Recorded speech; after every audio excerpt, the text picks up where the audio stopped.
prosecution has been investigating Jeffrey for a decade.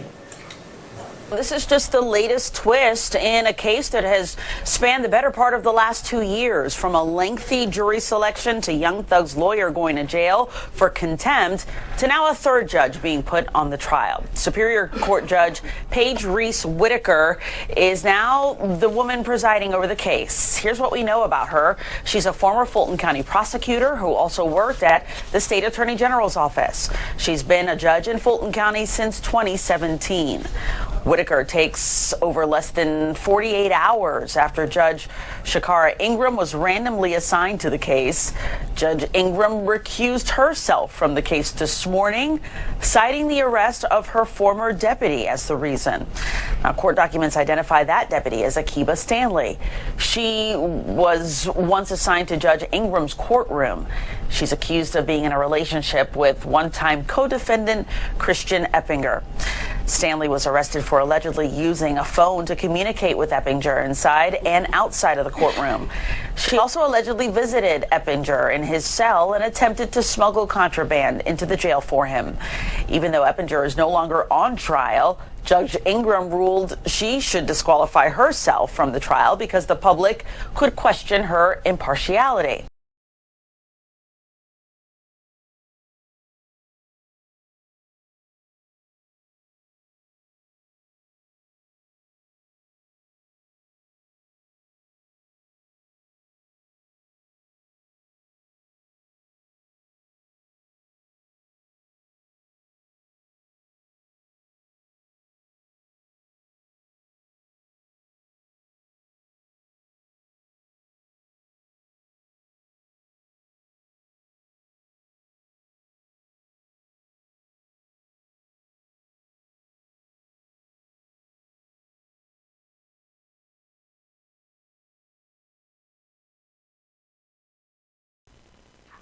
Do you recall telling law enforcement that you actually laid eyes on the front passenger of the vehicle? I said that. Yeah. Okay.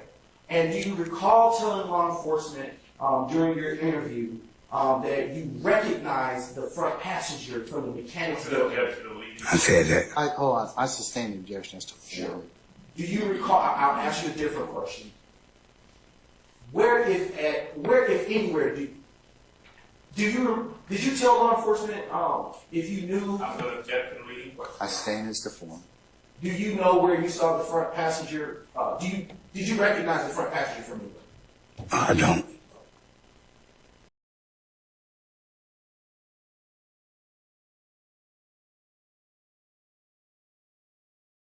First is going to be supposed crimes, and these are the overt acts that you will see that involve Jeffrey. As you can see, Jeffrey has never been convicted of a crime. He stands before you. He's not a convicted felon. He can vote, he can carry a gun, he can be on a jury.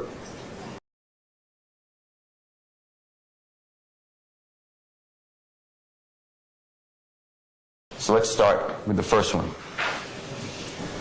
So this is September 9th of 2013. And he's driving in a car, and he gets stopped, of course, for failure to maintain a lane. And the police officer comes up to the car, and Jeffrey doesn't have a license. Doesn't have a valid driver's license. So now he's under arrest. Police officer says he sees pills, Xanax pills, 7 of them, on the console. You said in the cup holder, right? Yes. Do you remember writing a draft report in this case before the final report? Yes, I do. And do you remember in the draft report saying that the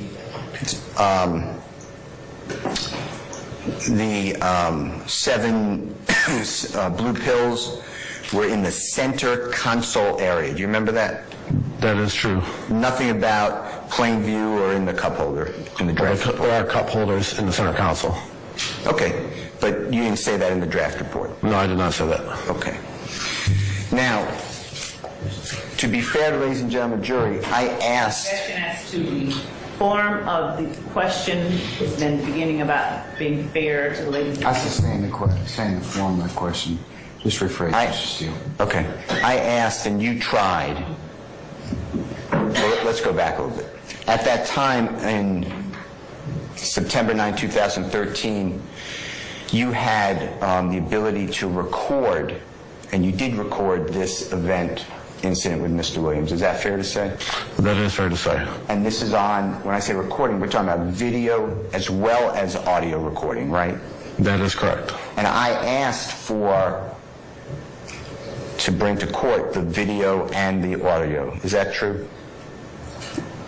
I want to say the prosecutor asked for me to bring that to court. Okay. And you tried to find it, right? Yes. And other people tried to find it. If you know, if you don't know that to say, that's fine. Well, I don't know how hard they tried, but other people did look for it, yes. And it came back that there is no audio or video that I could show to the jury, right? That is true. It's lost It is lost. by the City of Atlanta Police Department or the DA's office or somebody there, right? Your Honor, I object to that latter part. I'll sustain it as to the It's lost by the authorities. latter portion. Is that true? Yes. All right. Police officer searches the car, and underneath the front passenger seat, there's no passenger.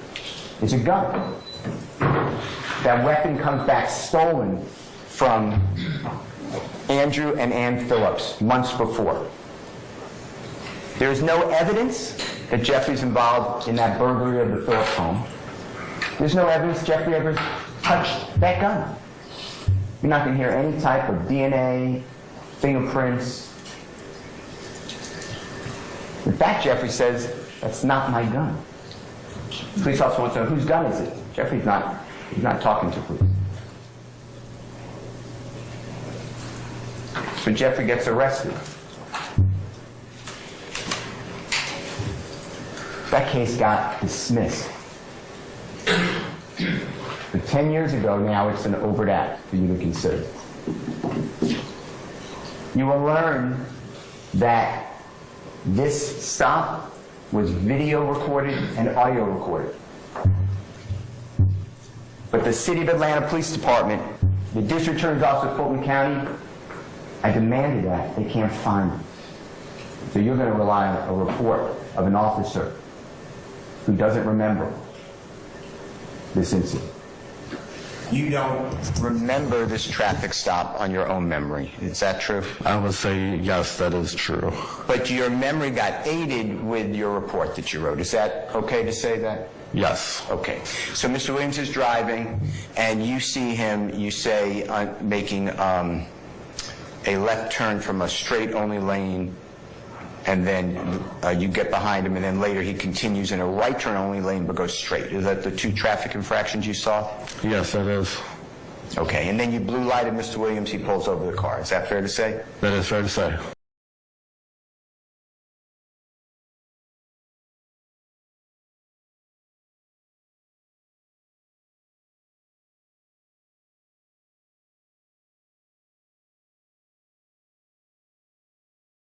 The next one. This is overt act 5 through 7. You may notice that Jeffrey's not even alleged to be in this overt act, but now you're going to hear Jeffrey's supposed involvement. This is 2 days later. It's September 11th, an infamous day in America. It's 2013. Jeffrey was arrested, if you remember, for the last overt act. September 9th, 2013, he made bond, he just got out. Walter Murphy, he grew up with Jeffrey. Walter Murphy is with a person named Adrian Bean. Can I get the water or something? I'm so high right now, y'all. I'm about to go to sleep on y'all now. I ain't gonna tell you no lie. Yes, you may. You can take a break soon. Hang on there. And Fred Prothero. And there is an armed robbery of Mr. Dotson. Gunfire went out. Police are always in this area. So when the gunfire was heard, police respond immediately. Adrian Bean is driving the car. This is a car that he borrowed from a friend. This has nothing to do with Jeffrey. So he commits a crime in someone else's car. Adrian Bean almost kills a police officer, almost runs him over, driving so recklessly, high rate of speed, goes across a neighbor's lawn, over an embankment. The car is now airborne. It goes over, you'll see pictures, goes over a parked police car in a parking lot and slams into the side of a laundromat. The car crashes. Mr. Prothero is shot. Police are firing at the car. Mr. Murphy is shot. Mr. Bean runs away. He's captured. Mr. Bean, you will learn, is told, hey, we believe there was a fourth person in that car. If you make that young thug, we'll go lenient on him. Adrian Bean is in the Fulton County jail talking with his wife. He said, I should have ran the way Thug ran. He got away.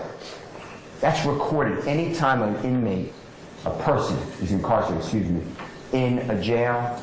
Most of the time, if they're speaking with a pastor, a lawyer, their calls are being recorded.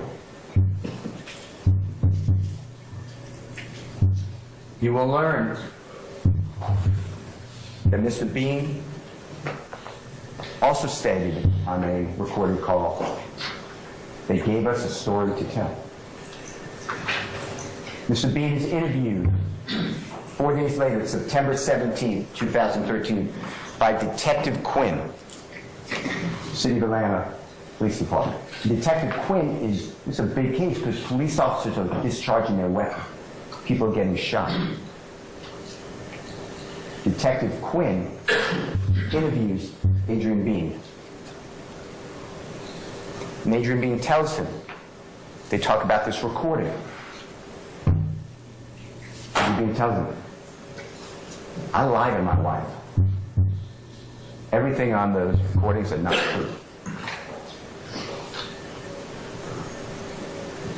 Jeffrey was never arrested for this. He was never charged for this. He was never prosecuted for this. He's not even in our indictment on Overt Act 5, 6, or 7.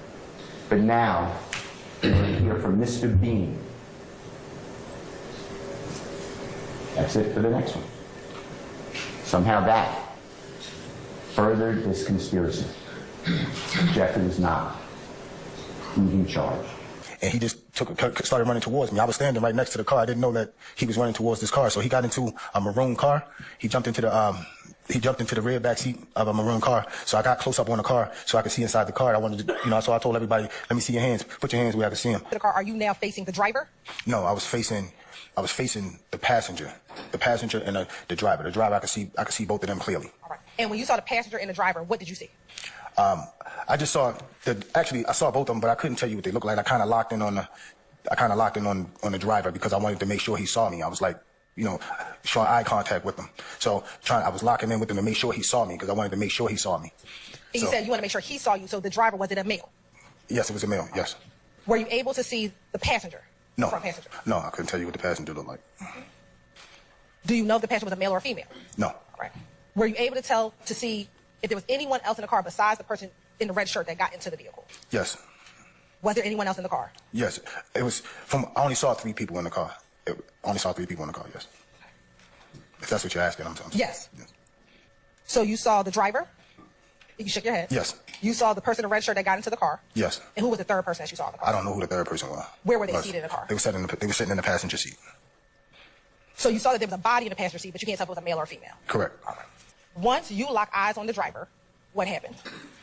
I looked the driver in his eyes, I looked the driver in his eyes to see if he was to see if he saw me, and to see if he was going to follow my instructions.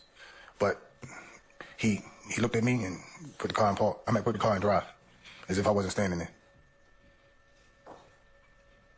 And once he put the car in drive, what happens next? Then I fired a shot. You said a little while ago, but you given a statement about this back in 2013, did you? Yes. Okay. So I want to come back to that a little bit, but in terms of what happened then, the car, starts coming towards you? I got on an angle. Okay. I was on the passenger side. Okay. I come to the angle. That way I can see all parties in the car. I wanted to see their hands. And I was saying, let me see your hands. Right. So I could see everybody. But I was keying in on the driver because I wanted to make sure the driver saw me because I wanted him to stop the car. I didn't want him to move. I wanted everybody in the car. Okay. That was my intent, to get everybody out the car that was in the car. Okay. So there are 3 people, right? I only saw 3 people. That I can honestly say that. I'm not saying it wasn't more people. I only saw 3. You saw 3? Yes. Okay. And you're right one car? Yes. Okay.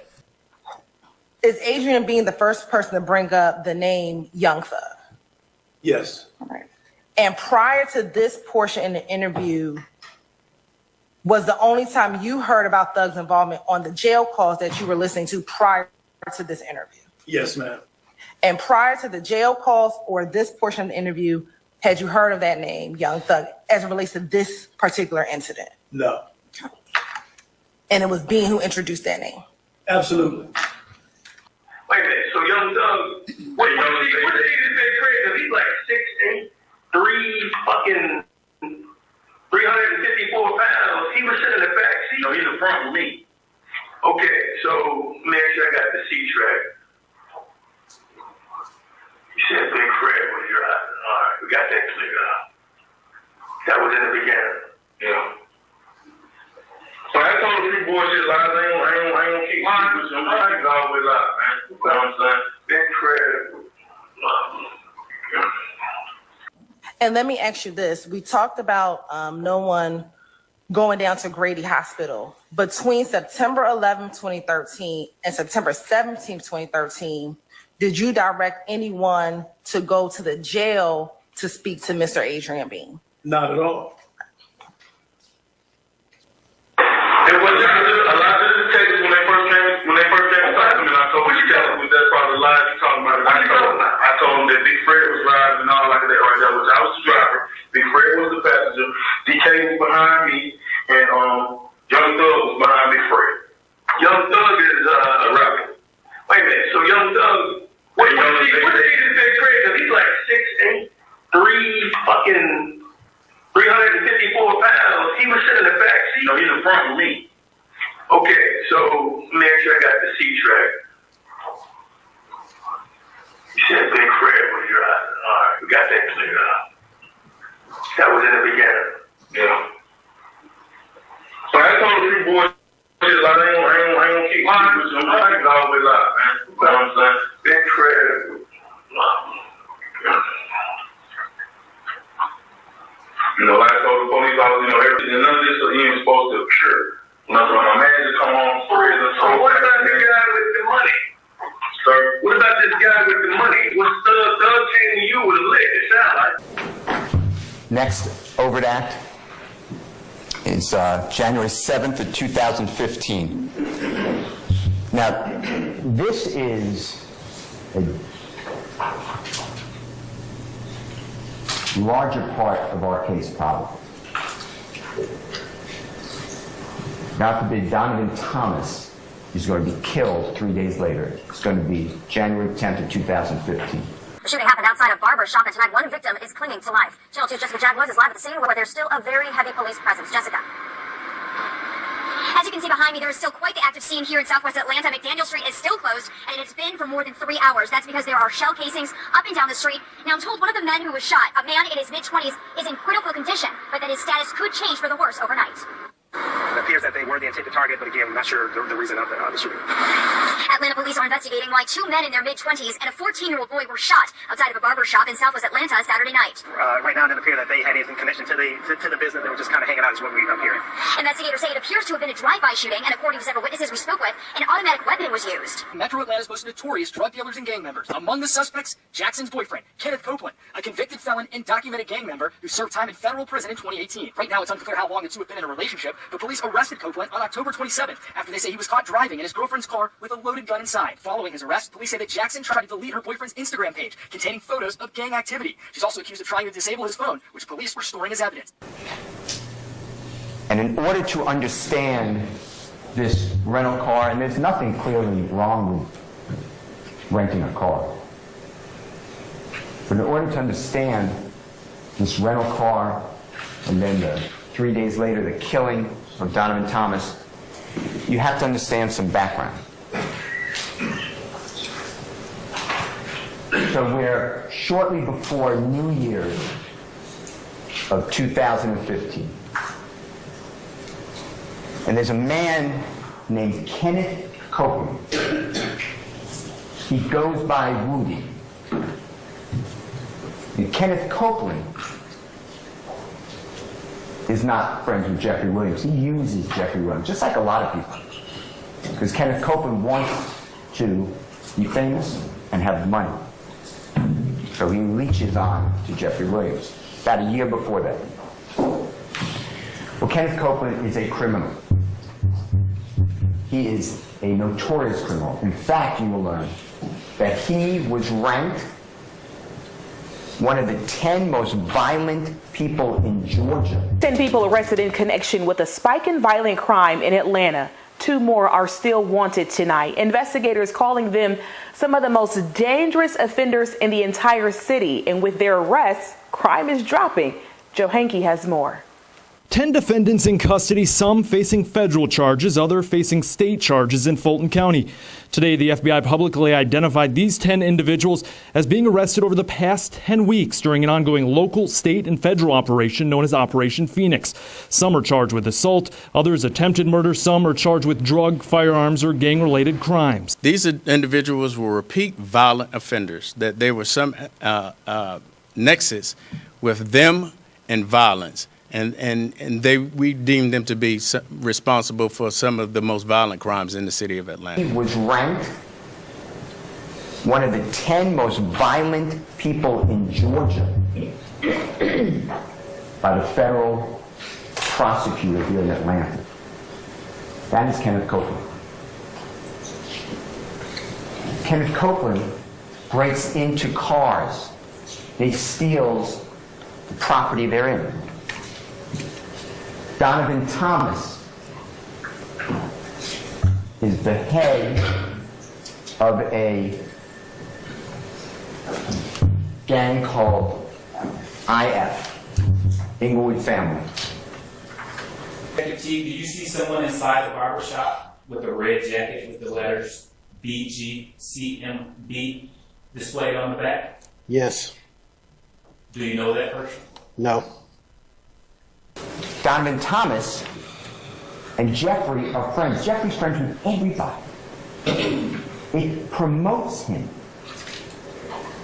And Jeffrey tries to help other people at the same time. Kenneth Copeland breaks into Donavan Thomas's car. And he takes his expensive chain, Donavan Thomas's wallet, his driver's license, and Donavan Thomas's cellular telephone.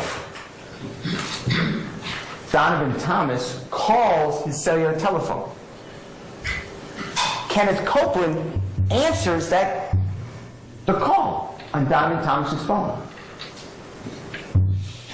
Kenneth Copeland changes his voice, tries to disguise his voice, but Donavan Thomas knows it's Kenneth Copeland.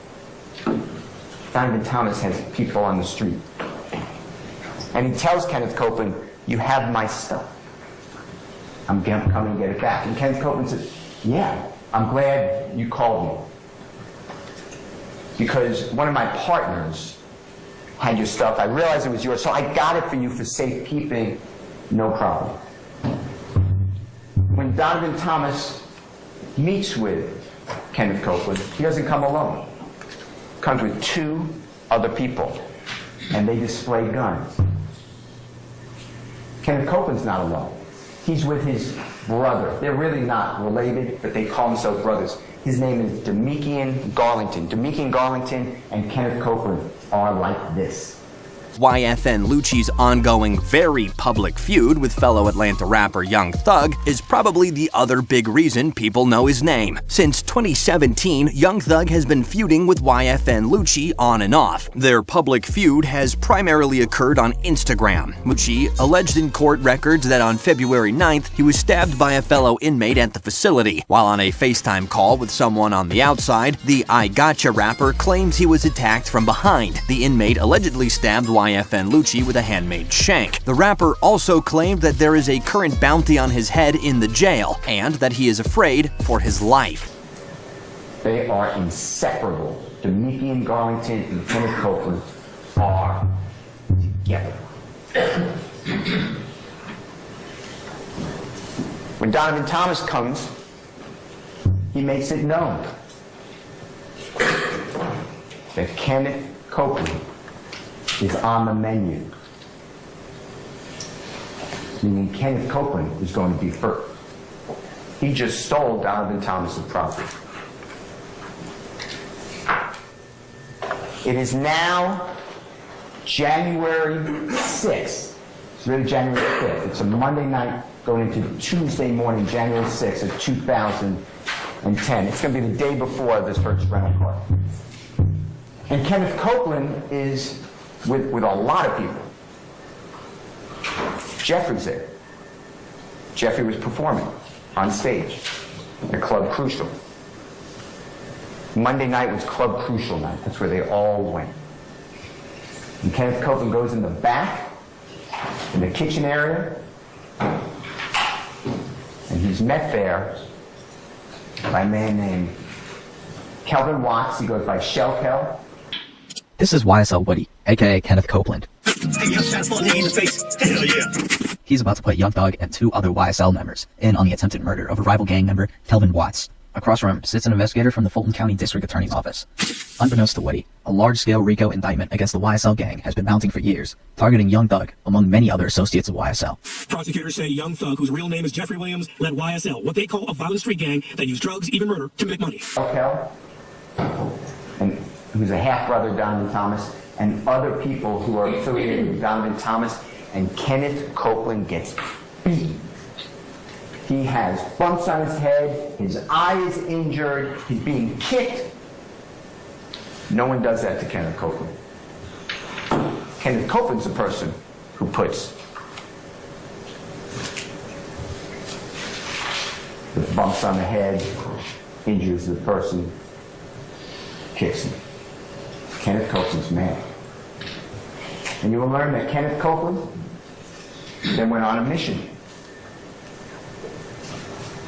He went to every place that he knew that Donovan Thomas or one of his brothers or friends were, or family members, and he would shoot at them with his weapon.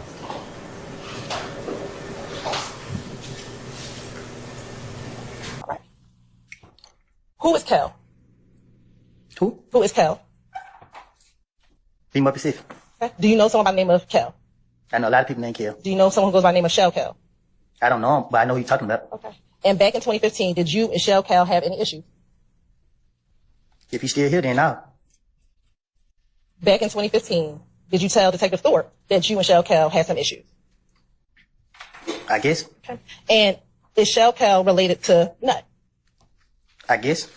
Do you recall in this interview telling Detective Thorpe that Shell Kell is Nut's brother? I guess. And that specifically that Shell Kell is Nut's little brother? I guess. Do you guess or do you know? I don't recall what was said in the interview. All right. And during that interview, did you speak with detectives with Shell Kell began? I guess. When you say you guess, do you recall or no? Hold on. What's the basis of your objection, Mr. Sharp? Yes. Well, so what's your objection, sir? Yeah. I'm going to sustain it on other grounds. When you say you guess, what do you mean? You asking me so clearly, I must have did.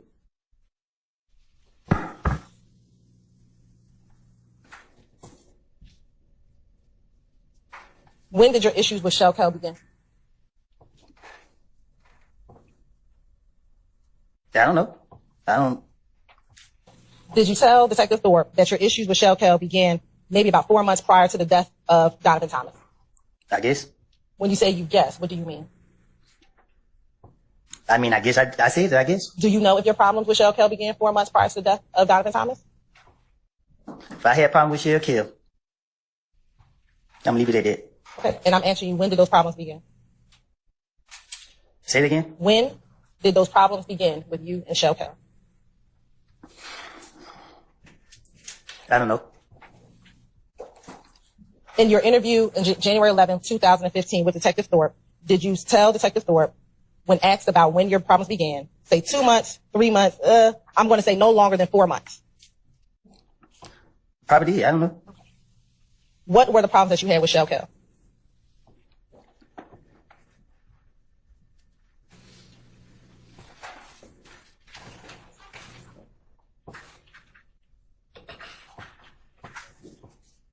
A misunderstanding. What was the misunderstanding? I don't know. Okay. Did you and him get into a fight at Club Crucial on the Monday before Donavan Thomas' death? No. You're saying you did not get into a fight with him that Monday? I did not get into a fight with them. They put their hands on me. Okay. What happened when they put their hands on you? Can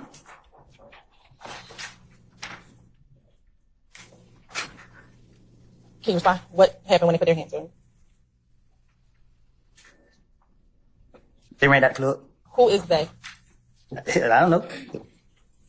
Did you tell Detective Thorpe about what happened between you and Kell the Monday before Donavan Thomas was killed? I guess.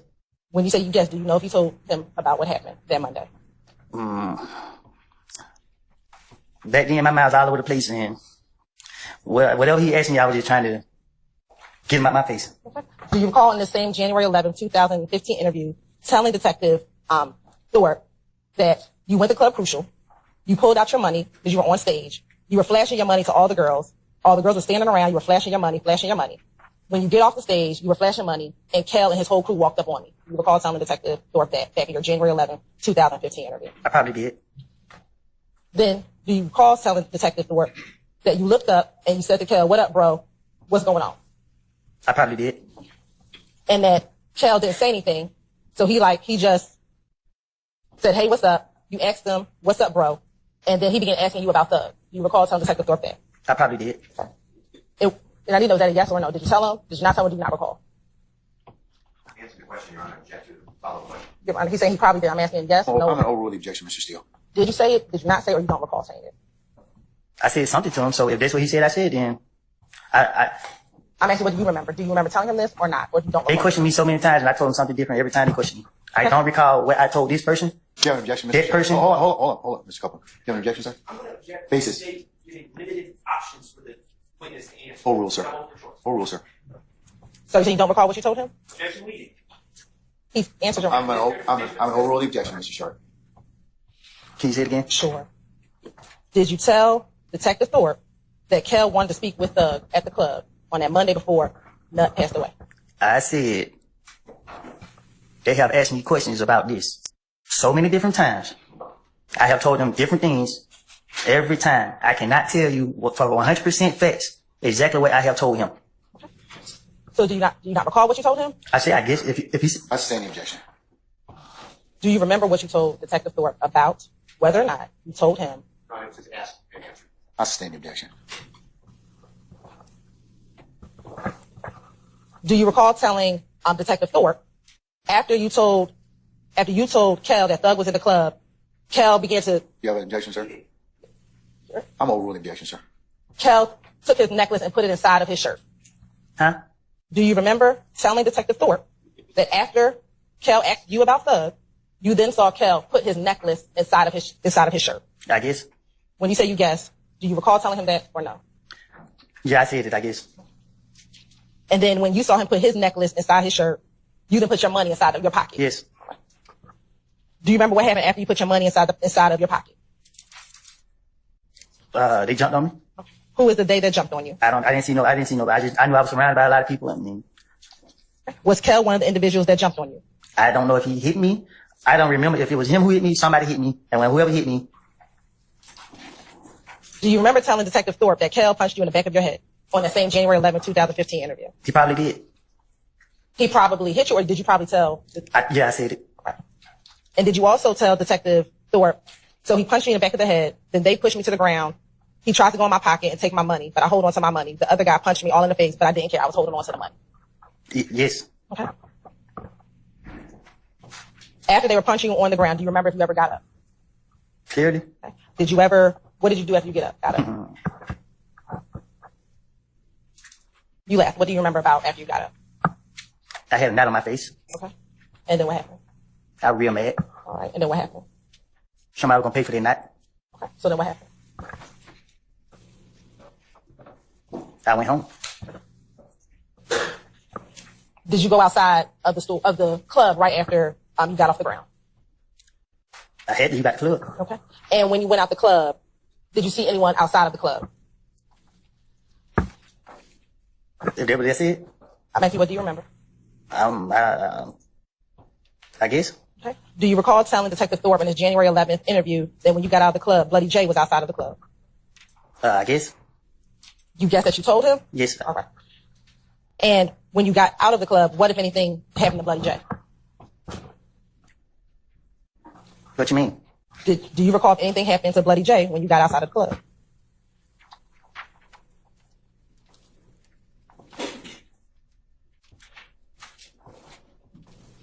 You can't remind me? Do you remember, yes or no? No. Okay. Do you recall telling Detective Thorpe that when you got outside of Bloody J, when you got outside of the club, that two of your buddies went and beat up Bloody J? I guess. Okay. What two buddies beat up Bloody J? Tell me. I don't recall. You don't recall? Do you recall it being one of the individuals being moved to? Yes, I guess. Don't say, I guess. It's either yes, guess. no, or you don't recall. I ain't trying to say the wrong thing, so... So do you not recall? I stand the question. I don't need it. Just tell me the basis for the objection, Mr. Sharp, okay? I need you to answer yes. Was it Montauk? Overruled, Mr. Sharp. Do you remember if it was Montauk or not remember if it was Montauk? If he said that's what I said, then yes. I'm asking you, what happened? I don't recall what happened. I was mad. I had a knot on my head. In 2015, did you tell Detective Thorpe that only Little D got into the car with you? I guess. Did you say that to Detective Thorpe? If he said I did. Back in 2015, did you then tell Detective Thorpe that Little D told you that Nut just got killed? Basis, sir. Your Honor, do we address this? I'm overruled, objection, sir. Confrontation clause as well. Your Honor, we... Overruled, sir. Today, you said that you and Little D never talked about the murder, correct? Today, I said whatever I told Thorpe in 2015, I was trying to get him out my face. So I do not know exactly what I have told him.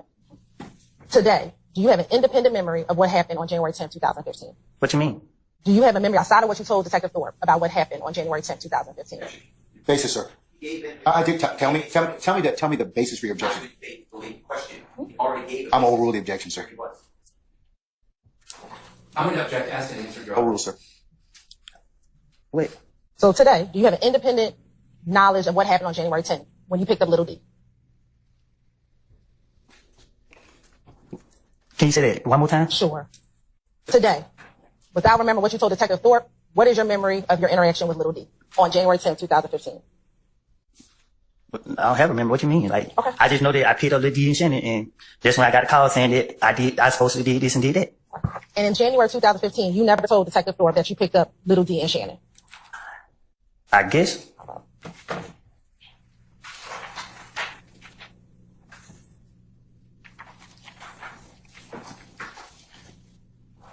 Earlier, I asked you if Multul FaceTimed you. And you said you did not recall if Multul FaceTimed you? I know he called me. I don't know if it was FaceTime regular. All I know was I remember what came out of his mouth. And in 2015, in January of 2015, you told Detective Thorpe that he FaceTimed you. I guess. On the 7th day of January 2015, Kenneth Copeland told Jeffrey,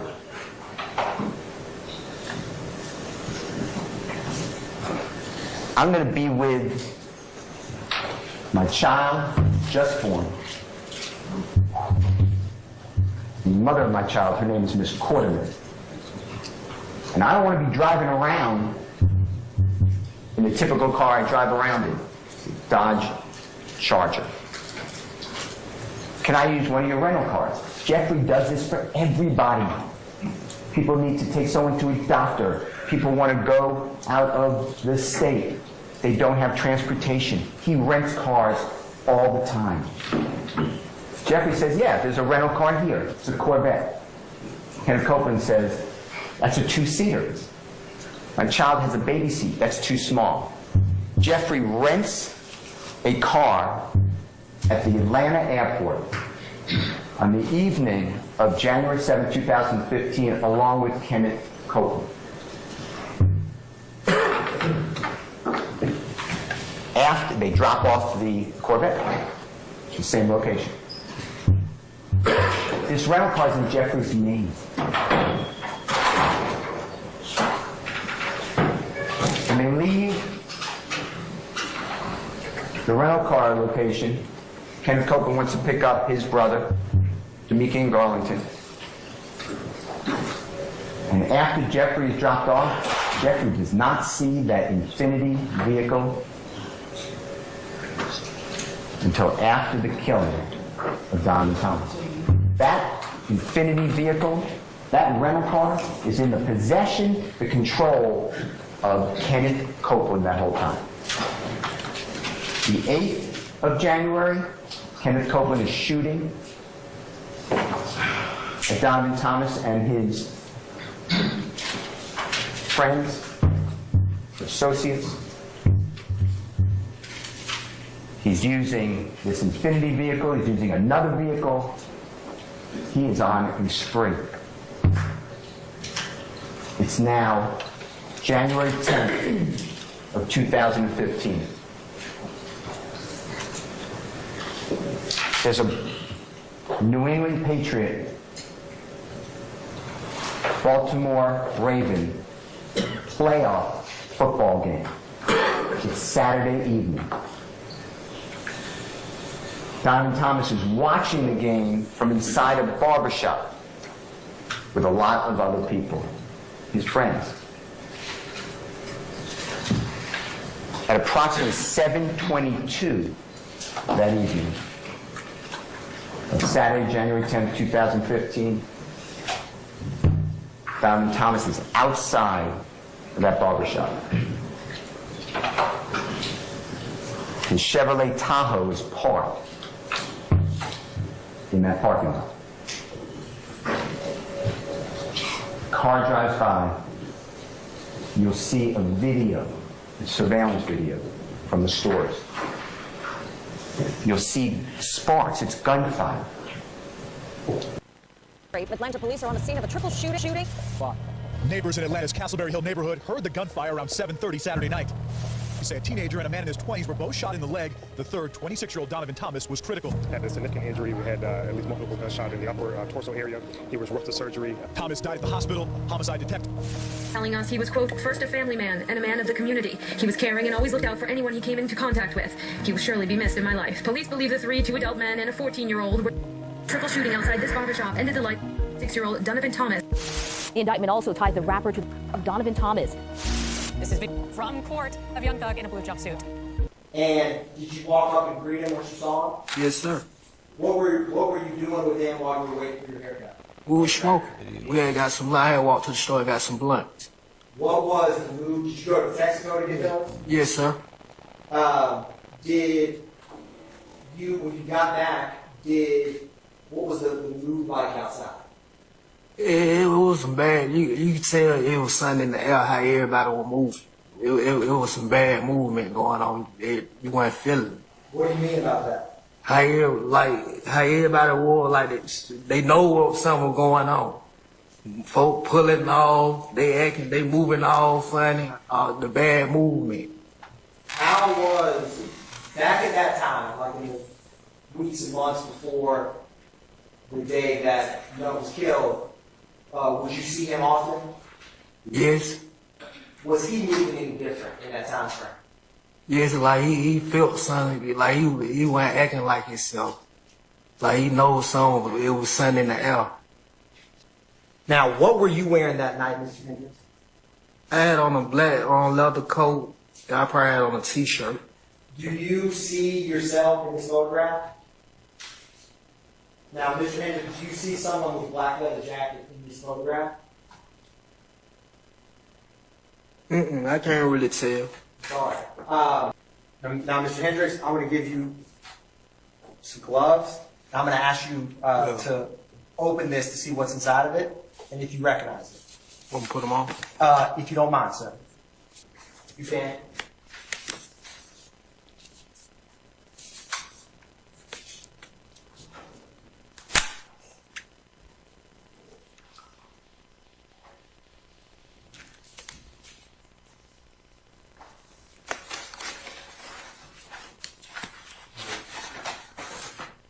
Put some on with you, James.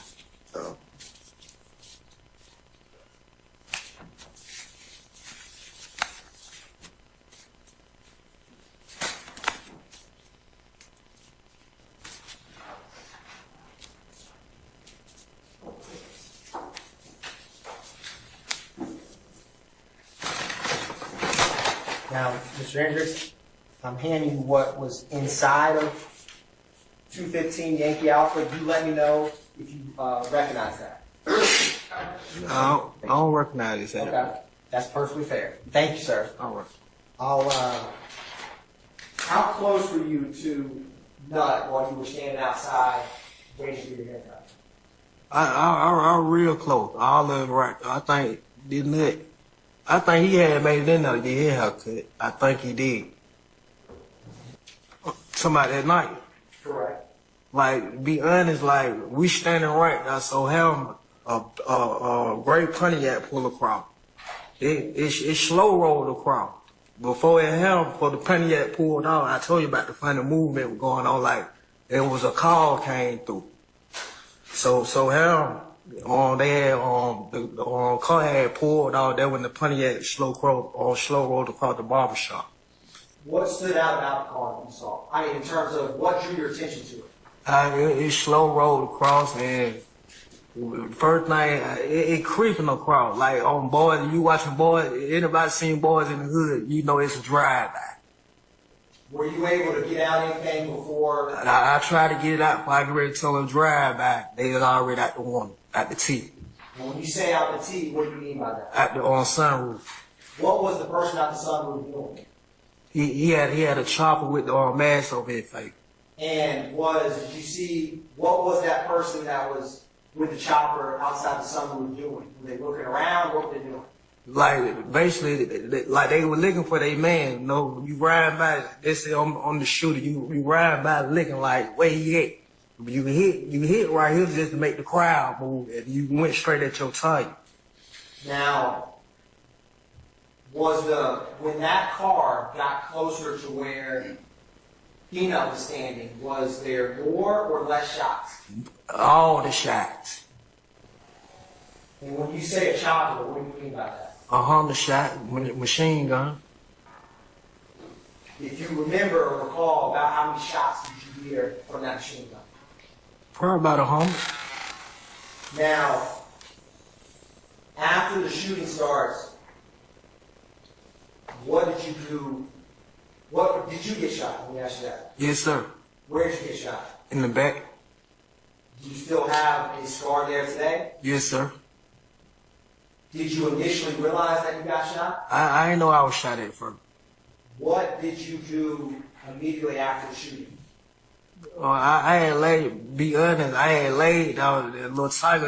I told him to play, don't move, play dead, you feel me? I had said him like, he gonna get back up and hop and try to run. And so you told little tiger to stay down? Yeah. Was he shot as well? He got shot in the leg. Earlier we spoke about you having a conversation with law enforcement after this shooting occurred. You remember that? Mm-hmm. And I would like to ask you a few more questions about that. Do you recall telling law enforcement that you actually laid eyes on the front passenger of the vehicle? I said that. Okay. And do you recall telling law enforcement during your interview that you recognized the front passenger from the mechanic's building? I said that. Hold on. I sustain the objection as to form. Do you recall? I'll ask you a different question. Where, if anywhere, did you tell law enforcement if you knew? I'm going to object to the leading question. I sustain as to form. Do you know where you saw the front passenger? Did you recognize the front passenger from anywhere? I don't. Are you familiar with the Mechanicsville area of Atlanta? Yes, sir. Do you know if anyone involved that was in that vehicle was from that area? Objection, I'm asking you. Overruled, sir. You can answer that question. I know one guy from over there. That area. I'm sorry, can you repeat that?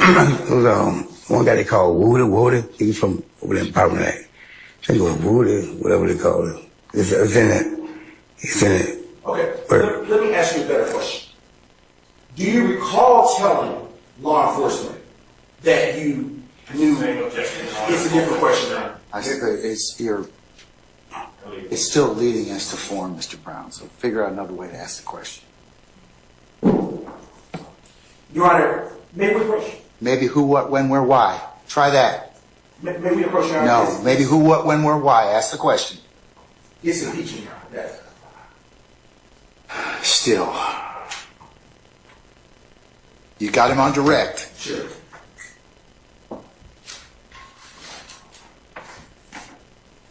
Who, if anyone, that you described in your interviews was from Mechanicsville? Woody. I got that name. It's Woody something. Nickname. Woody, whatever. Do you know, during your interview, do you recall providing a description of the person who was the first front seat passenger to law enforcement? I had said that. Okay. And do you recall, as a part of that description, providing any identifiers? Right. How did you describe the front passenger of that vehicle from where the shots rang out to law enforcement? I said some like, I don't know, red, like brown, something like. But at that time, I was going through so much, man, mentally. You know, I was just want anybody to get locked up, man, for doing it to my friends. So I wasn't in my right frame of mind at the particular time, man. Do you know what kind of the witness be allowed to finish his answer? All right. That's just one of my right frame of mind. Hold on. Sir, did you complete your last response? Sir? Did you complete your last response? Yes, that's what you were going to say? No, that was it. All right, okay. What hairstyle, if any, do you recall the front passenger of that vehicle from where the shots rang out had? I don't know, man. If I showed you a transcript of your interview from the day that you spoke with law enforcement, would that refresh your recollection? Yes. All right. Just briefly, no. Two. Mm-hmm. And I don't want you to read out loud what it is that I'm handing you. Right. I want you to start here, mm-hmm. and then come over here and finish right here. Right. And when you finish reading that, I want you to look up at me, okay? So from here to here. All right. 1825, line 25, and page 19, lines 1 and 2. What do you recall having told law enforcement that the hairstyle of the front seat passenger was? It was red. Dress. Do you recall, based on what you just read, what complexion you described the front seat passenger to have? Yes, sir. What complexion was it? Brown skin. Okay. And I'm going to just take this and close it because you can't read from it. Okay. All right. All right. Do you recall the age that you indicated the front seat passenger may have been? Is that enough? I can't recollect on that. Okay, no problem. I'm going to show you now State's Exhibit 323, Yankee Alpha 1 again, and I'm turning to page 20. And I'm going to direct your attention to line 6 of that page to line 8, okay? So from here, which is line 6, to line 8. And when you've read it, look back up at me and I'll ask you a few more questions. Okay.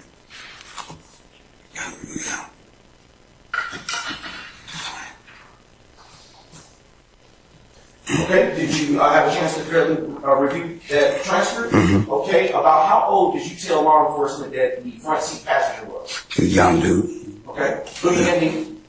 Right. Okay, you said he's a young dude? Right. About how old did you tell? About 20. Okay, all right. And do you recall about how tall you would have thought he was? Is that a no? That's a no. Okay, I'm now approaching you again and directing your attention on State's Exhibit 323 Yankee Alpha 1, and I am showing you line 23 of page 20. Line 23 to line 24, these 2 lines. Here you go. When you've had a chance to read them, you can look at it. All right. Okay, what did you tell law enforcement on that day? About his height? About 5'8", 5'9". Okay, I want you to look back up at me. And so, do you recall if that front seat passenger had any facial hair? Looking at me. No. Okay. You don't recall? I'm now approaching again to show you State's Exhibit 323 Yankee Alpha 1, and I am directing your attention to page 21 of that same exhibit, lines 2 through 3. And when you've read those lines, you can look back up at me. All right.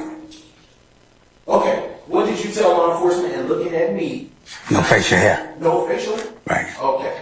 Now, I want to circle back to something you said earlier. What did you mean when you said that you told Detective Thorpe that you was messed up and wanted to get somebody locked up because of the situation? What was that? My mind was messed up, man. I wasn't thinking clearly. Can you move your hand for your Yeah, I wasn't thinking clearly, man. Wasn't in my right frame of mind at the particular time. Because all that was going on. I thought my friend got killed. So I just said I don't want anybody to go down who I thought had something to do with it. And, but is it fair to say that you weren't targeting any particular person? No, I wasn't targeting. Hold on. I sustain the objection. Yes, Your Honor. Don't answer that question. Donovan Thomas is struck. Fatally. The EMTs try to save him. He's taken to Brady Hospital. He's surgery after surgery, and he leaves us. 2 other people were shot as well, but their injuries were not fatal.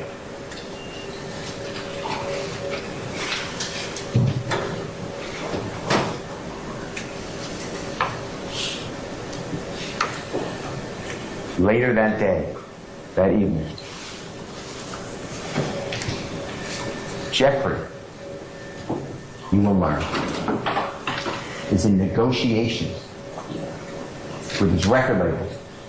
They want to give Jeffrey over $800,000 up front. And the contract's worth millions to produce these records. That's what Jeffrey was working on. He was working on a music video. No one's going to say that Jeffrey was at that scene of the shooting.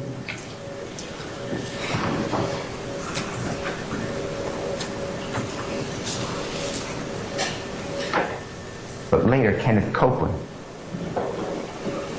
when he's arrested, he tells the police lie after lie after lie after lie. Kenneth Copeland says Jeffrey Williams was involved in that shooting. Although Kenneth Copeland said, I don't know anything about him, just tell me what I heard. Kenneth Copeland's one of those liars in the neighborhood that everyone knows, that becomes a witness, swears to tell God's honest truth. You will learn that after the shooting of Donavan Thomas,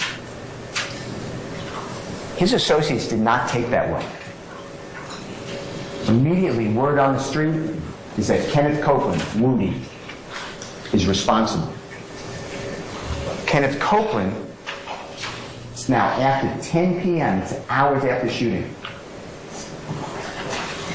He's then at Jeffrey's home, along with a lot of people. They're all scared they're going to be killed. They're all telling, I had nothing to do with it. Jeffrey, you will learn, is friends with Donavan Thomas. Jeffrey puts Donavan Thomas in his music videos. Donavan Thomas invited Jeffrey just recently to come into his neighborhood to shoot a music video with him in it. Jeffrey's not happy. He is sad.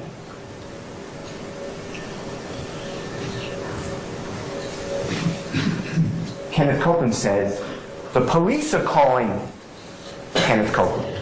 The police are right on him.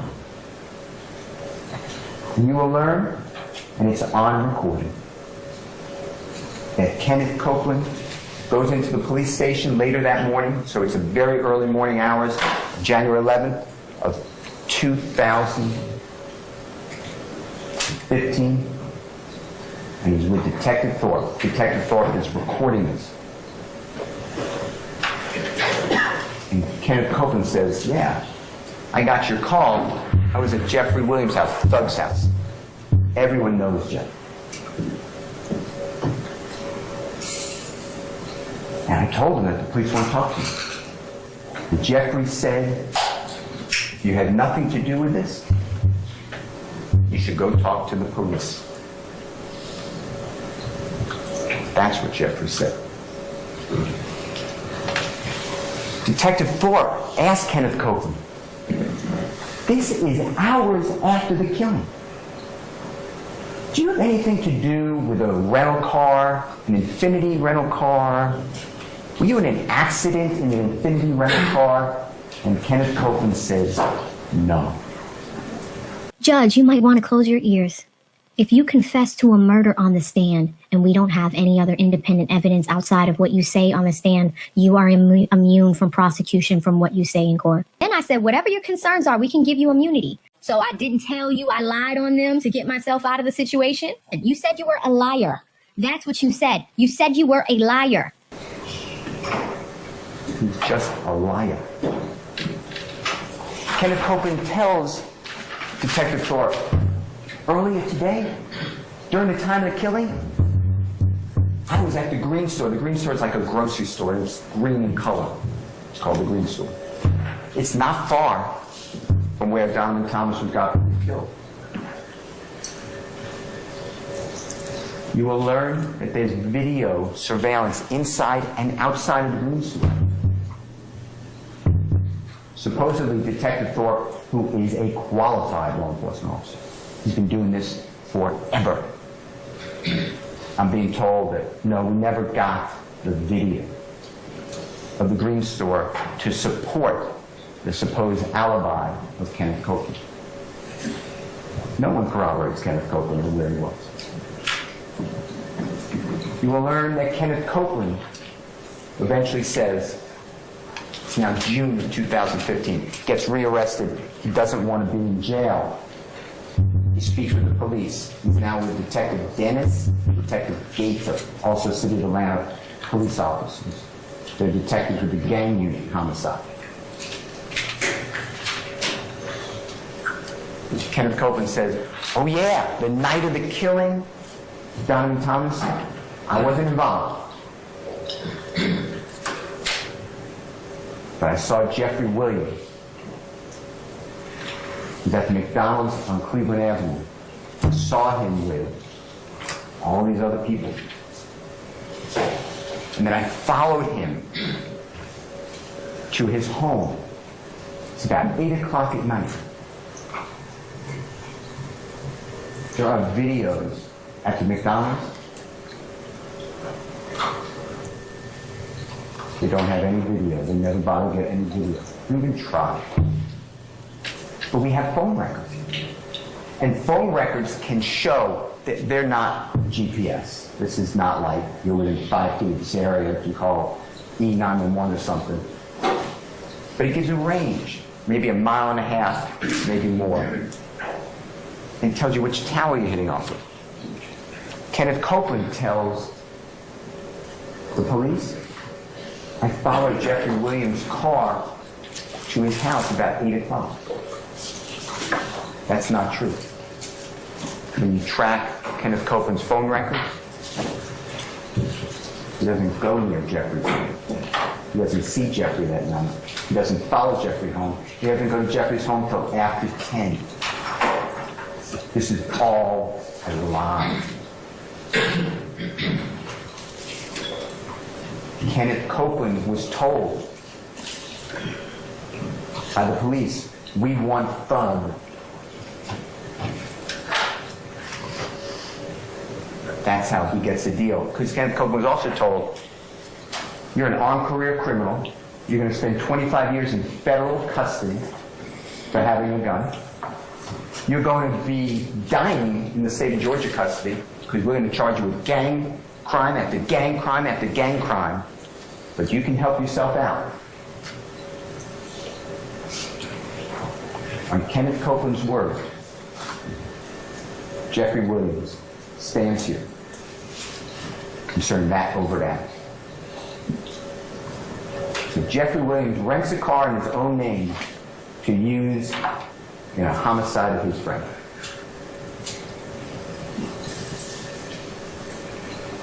Kenneth Copeland, Antonio Sledge, they're all at Jeffrey's home, and they're all scared. They're saying, Donavan Thomas's friends are going to kill us. They think we're involved. Jeffrey gives money to Antonio Sledge so he and his family can get a hotel room and not suffer a potential drive-by shooting. Because Kenneth Copeland said they're all going to be killed. Kenneth Copeland made them all supposed targets by the IF gang. Kenneth Copeland, Shannon Jackson, Demonte Kendrick, others go down to Miami shortly after the shooting. Jeffrey was performing. Jeffrey wanted them to be safe, not get hurt, until people calmed down. Jeffrey then sent them back to Atlanta. Jeffrey then went on tour, because you will learn by April of 2015, Jeffrey did his first nationwide tour. Jeffrey Williams is not involved. On the next overt act, you will see these are the people. This is overt act number 17 and 18 and 19 and 20. And this is charging murder and then attempted murder for shooting the second person who was shot that night, and then the third person, Mr. Sanders, who was shot that night, and then participation in criminal street gang activity. You may notice that the overt act doesn't even include Jeffrey. No one charges Jeffrey with murder. But here we are. The next overt act is April 26, 2015. Jeffrey is touring. He is performing. He's in Louisiana. Lil Wayne, his idol, Jeffrey idolizes him, came out against Jeffrey. Jeffrey did a promotional social media release where there's people with guns on either side of him, and Jeffrey saying, come to this concert, we'll see what happens, come on to the concert. Jeffrey was told to do that video and release by his management team. Because when Lil Wayne says don't listen to his music, that impacts him. Lil Wayne is bigger than Jeffrey Williams at that time. So this creates interest in fans.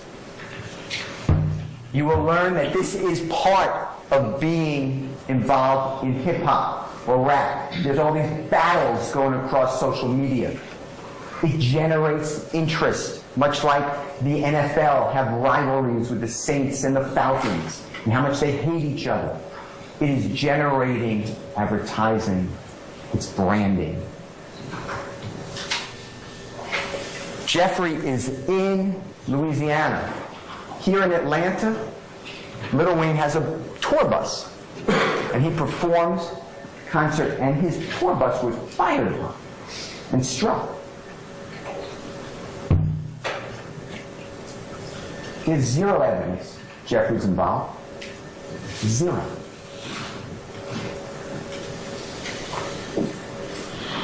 Jeffrey's not even named. And now you're going to hear about it. Because Jeffrey's the king slime.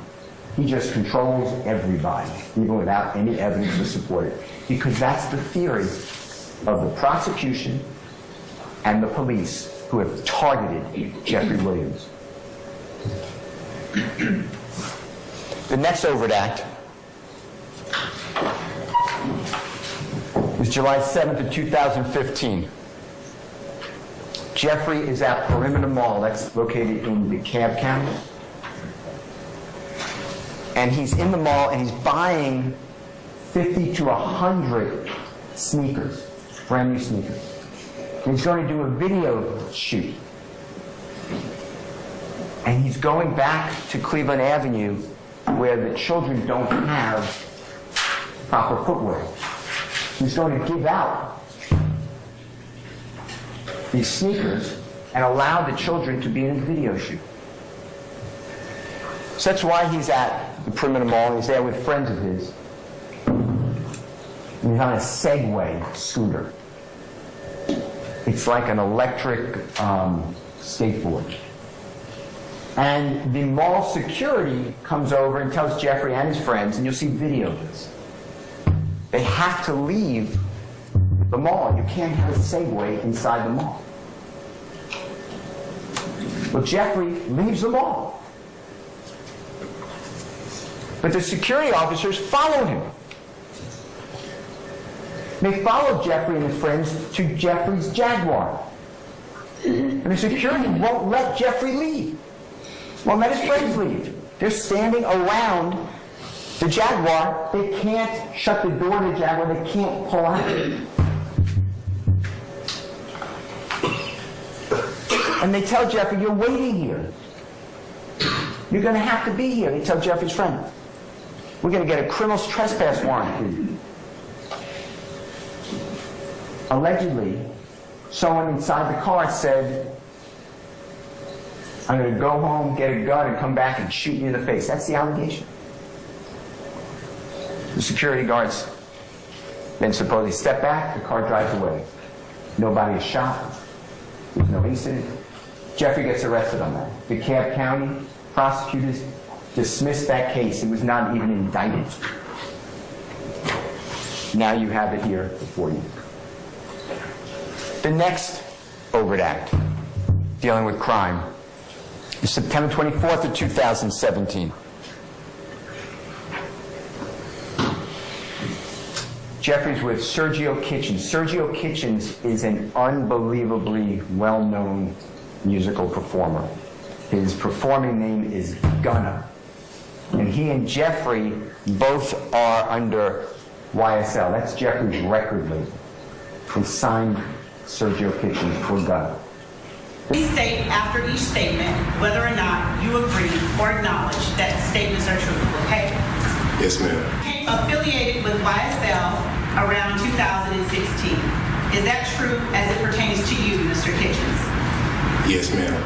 YSL is a music label and a gang, and you have personal knowledge that members or associates of YSL have committed crimes in furtherance of the gang. Yes, ma'am. You were present when law enforcement officers stopped a vehicle in which you were present along with Jeffrey Williams, wherein hydrocodone, methamphetamines, and a firearm were recovered. These items did not belong to you. Yes, ma'am. I recognize, accept, and deeply regret that my talent and music indirectly furthered YSL the gang to the detriment of my community. YSL as a gang must end. Is that your statement or acknowledgement? Yes. There's a third person in that car. His name is Cedric Jones.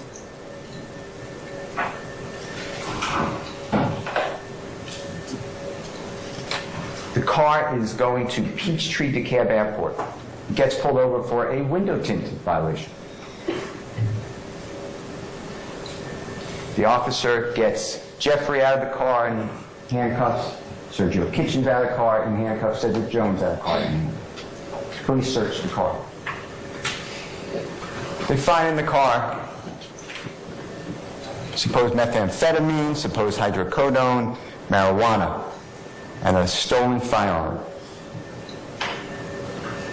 Jeffrey was on his way to perform at the Jimmy Fallon show that night.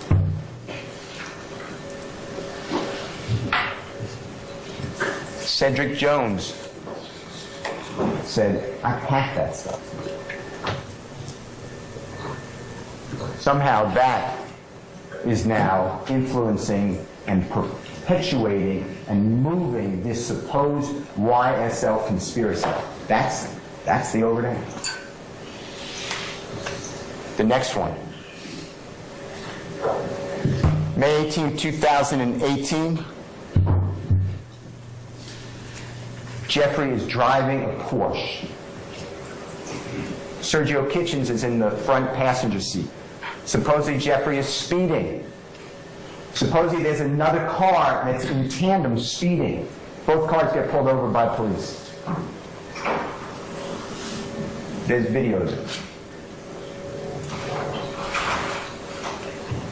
Jeffrey and Mr. Kitchens are asked to get out of the car. They're asked are there any guns in the car. They say yes.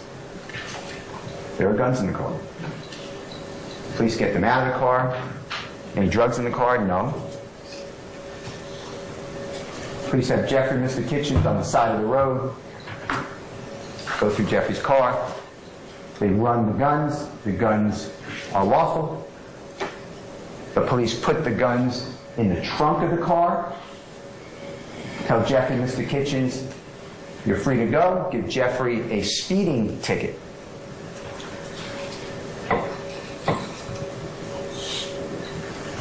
Jeffrey's driving away. He stops the police.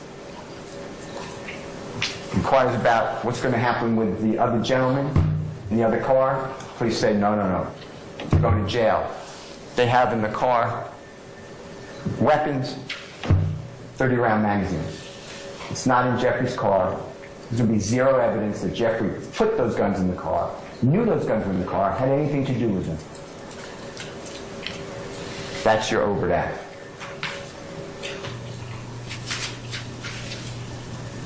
The next crime is an Overt Act. This is the date of Jeffrey's arrest. So it's broken up into several Overt Acts. So I grouped them. This is Overt Act 183, 184, 185, 186, 187, and 188. And what you'll see here is they're just different items. So Jeffrey's home is surrounded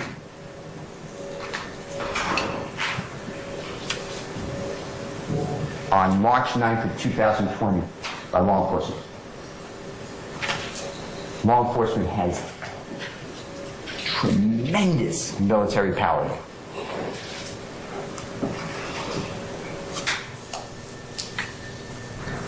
Law enforcement takes control of the scene, the area. Jeffrey and more than a dozen people are in that house. You will learn that Jeffrey doesn't live at that house often. But other people live there all the time. They take care of the house. You don't leave a house unattended.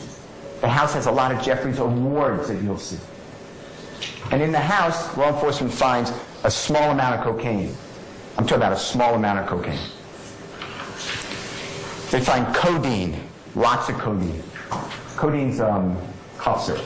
People drink it and get high. Get very addicted. Marijuana in the house. And firearms. other people had access to this home, other people lived at this home, you will have no evidence that Jeffrey ever touched a firearm.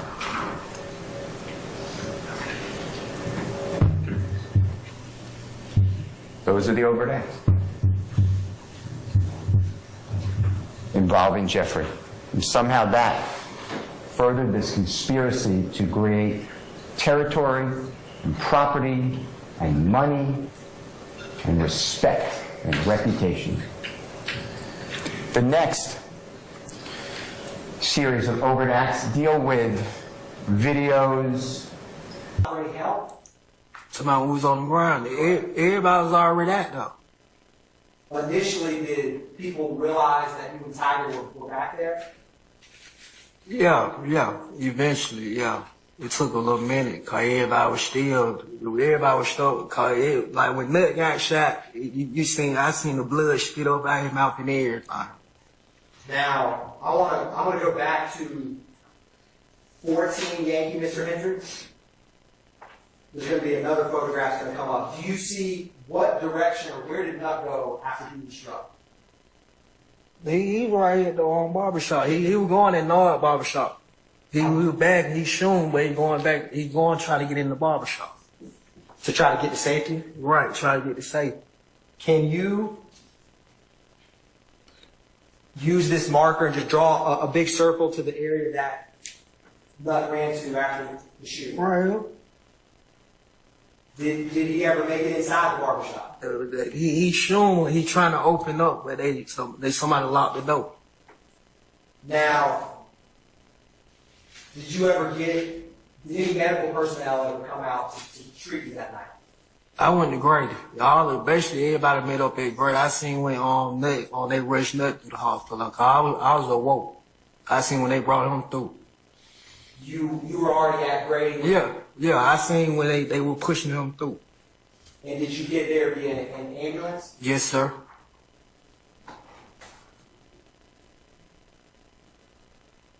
Mr. Hendricks, after the shooting happened, did anyone else fire off any shots?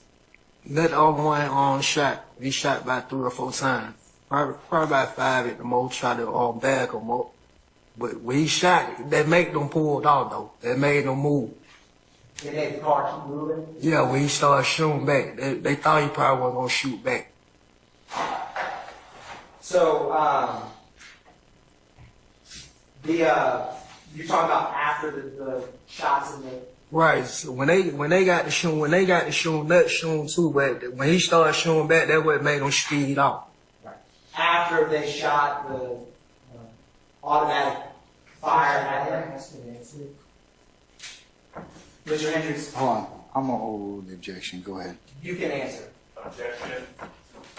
Not in the... I sustain that one now. Mr. Hendricks, did you testify about what a chopper was? Yes. Did you say it was a machine gun? Yes. I apologize. I said automatic weapon is a... after you heard the machine gun fire, you said about 100 rounds. Was it after that you're saying Donavan Thomas fired back? Like when they shot, he started shooting too. That what made him speed off fast. So when they shoot, he had to shoot too, cause he don't have a gun on him. After they shot at him. Right. They shot first. Hold on. Hold on. Ms. Westmoreland, what was the base for your objection? Mr. Shart, asked and answered. Mr. Shart, what's the base? Okay, both objections are overruled.